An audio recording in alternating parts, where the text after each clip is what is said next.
Monday, 246 students visited the zoo. On Tuesday, 418 students visited the zoo. How many students visited the zoo over these 2 days? Looking at this problem, I know it's an addition problem because it wants to know how many students there were over the 2 days. So it wants me to take the number of students on Monday and add that with the number of students on Tuesday. Now, before I begin, I want to estimate so that I can decide if my answer is reasonable or not. So for 246, I know that falls between 200 and 300 students. It actually is really close to the midpoint of 250. So I'm going to round to the midpoint 250. For the 418 students, I know that falls between 400 and 500. It's only 18 away from 400, so I'm going to round 418 to 400. Quickly, I could use mental math and get an answer of 650.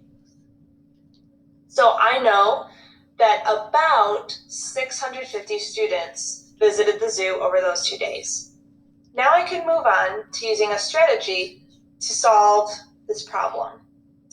So looking at 246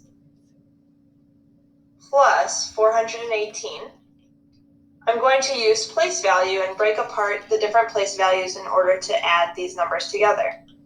First, I'm going to add the hundreds. 200 plus 400 is 600. Moving into the tens, 4 tens plus 1 10 is 5 tens, or 50.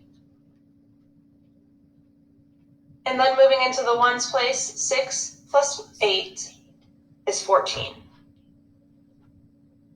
From there, I could use mental math to add 600 plus 50, and I get an answer of 650, but I still have 14.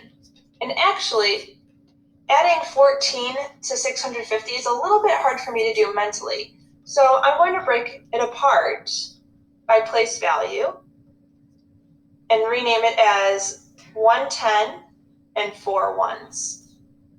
This makes it a lot easier for me to continue to add mentally. 650 plus 10 is 660, plus 4 more is 664. So over the 2 days, 664 students visited the zoo. And I know that that is really close to my estimate of 650, so my answer is reasonable.